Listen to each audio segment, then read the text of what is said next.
Singh ji, semifinal माने या जोशी जी की भाषा में कहे 27 का इंडिकेटर माने, इंडिकेटर ये माने कि संकेतक 27 का में ऊंट किस करवट बैठेगा उसका। इसके पहले भी जी इसके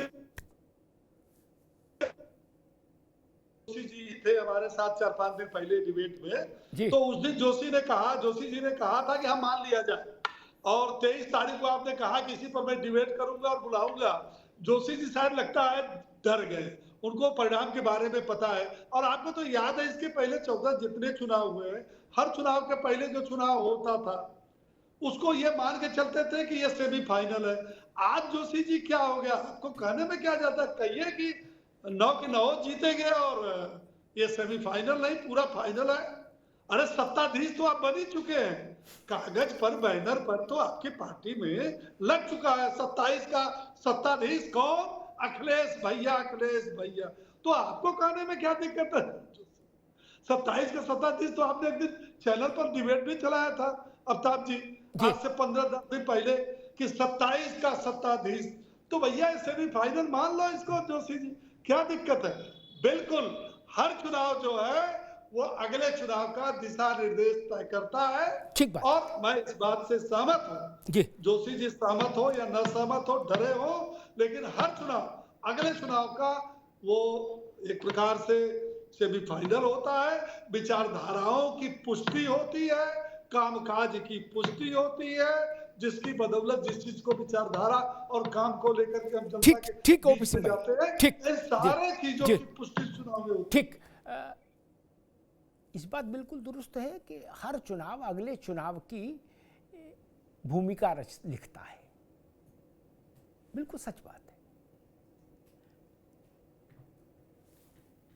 एक लोक जीवन में हम लोग देखते हैं, जोशी जी ने कहा, विद्वान व्यक्ति हैं, उन्होंने कहा ये लड़ाई पीडीए और इंडिया गठबंधन लड़ रहा है। पीडीए तक मैं ठीक सहमत हूं, इंडिया गठबंधन का मामला अब थोड़ा गड़बड़ हो गया, अब उसमें ना पड़ो,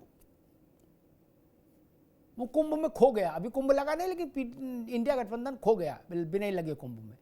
बाबा सन्यासी आने लगे तो भीड़ तो हो ही गई, वहां खो गया कहीं। होता क्या है कि बिटिया की शादी में जोशी जी कार्ड छपाते हैं क्या, तो उसमें नीचे स्वागत तो सुख और दर्शनाभिलाषी और उत्तरापेक्षी करके 3-4 कॉलम में 150 नाम लिख देते हैं, फूफा का, मामा का, चाचा का, दाएं का, बाएं का, और नीचे लिख देते मेरे मेरी बुआ की शादी में जरूर आना, तो 10-20 बच्चों के नाम उसमें लिख देते हैं। ठीक, वहां तक ठीक है नाम लिखना, लेकिन कम से कम उनको ब्याह में उपस्थित तो होना चाहिए।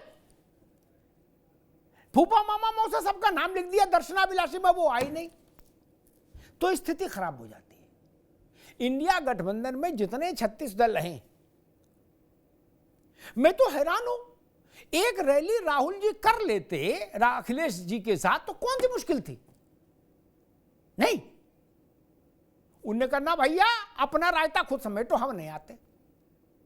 ऐसा भी नहीं कि व्यस्त हैं सब लोग इतना, हमारे जैसे गरीब लोग तो है नहीं कि भाई क्या करें, ट्रेन का रिजर्वेशन नहीं मिला, बस जाती नहीं वहां तक, उन्हें तो अपने जहाज से चलना। बोले गुड्डू चला तो चल जाएगा जहाज, बोले मजबा तो मजबा आकर रुक जाएगा, उन्हें कोई अपना सामान तो पैक करना नहीं, होल डाल नहीं हुआ। आपने टीएमसी के लिए एक सीट छोड़ी थी जोशी जी, ममता बनर्जी के पास उत्तर प्रदेश में वोट नहीं है, सच है, लेकिन चेहरा बड़ा है।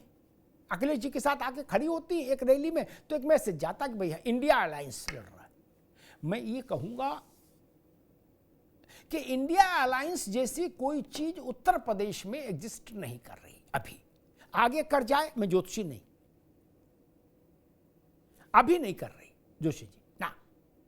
जीत आपकी होगी, हार भी आपकी होगी। आपकी हार में एक महीन बात कह रहा हूं जोशी जी, आपकी हार अगर हुई उपचुनाव में तो उसमें कांग्रेस एक पैसे का दोष नहीं लेगी, उल्टे आपसे आपका चकल्लस और करेगी आपसे कि बड़े होशियार बन रहे थे, देख लो, जैसी चकल्लस आपने हरियाणा में उनके साथ की। इसलिए ये विषय है जो मुझे लग रहा है। मैं इस बात से सहमत हूं कि उत्तर प्रदेश की राजनीति आगे क्या होगा मैं नहीं कह सकता, लेकिन एज ऑफ नाउ सतीश भाई मेरी समझ कहती बाइपोलर हो गई बाइपोलर। जो बीएसपी का तर्क है या जो उसका चिंतन है वो जमीनी जरूरतों को समझ ही नहीं पा रहा। बोले भाई बहन जी क्यों नहीं निकली, बोले बहन जी इसलिए नहीं निकली कि अखिलेश यादव और योगी जी ने दूसरी टोन सेट कर दी चुनाव की। तो भाई साहब आप घर से नहीं निकलेंगे, बोले नहीं आप नहीं जाएंगे। तो नहीं ना, लड़ाई तो लड़नी होगी। ये खबरें कहां से आई थी कि अब आनंद लीड करेंगे और धुआंधार लीड करेंगे और 9 सीटों पर गर्दा उड़ा देंगे क्या? फिर आपने छोड़ दिया, बोले भाई चढ़ जा बेटा सूली पर भला करेंगे राम। क्या अब जो अपना 10-20 लाख रुपया फूंक के चुनाव लड़ रहे हैं उनकी मनस्थिति क्या है सतीश जी, सोचो आप। क्या वो इस भरोसे चुनाव में पर्चा भर दिए कि आप आएंगे, राम आएंगे मेरी झोपड़ी के भाग जाग जाएंगे। क्या उन्हें लगा बहन जी आएंगे तो मेरे भी भाग जाग जाएंगे, चलो लगा दो 50 लाख।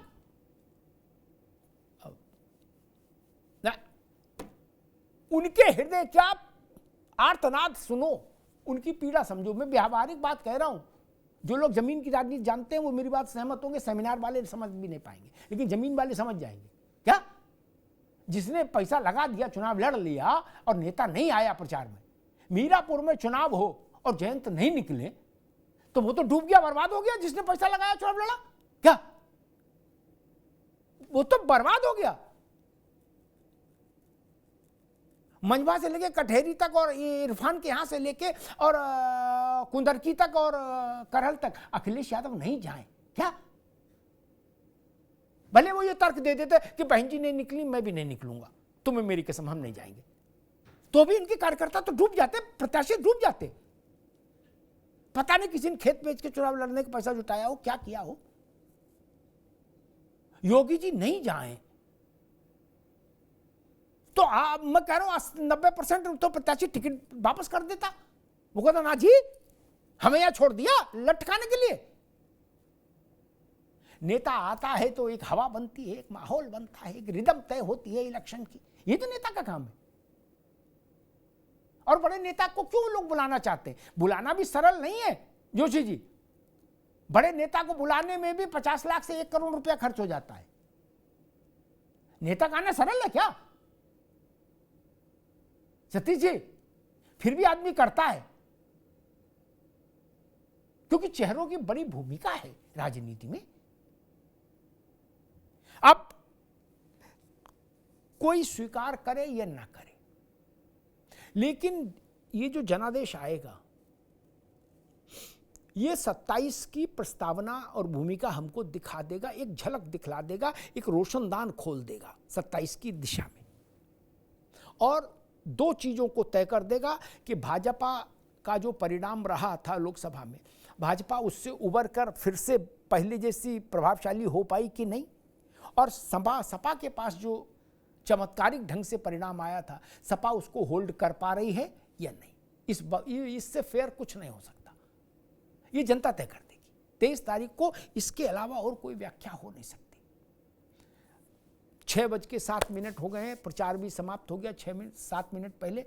अब घर घर जाइए, अलख जगाइए, पांव पांव प्रचार करिए। अब माइक, माला और मंच तीनों बंद हो गए। धन्यवाद।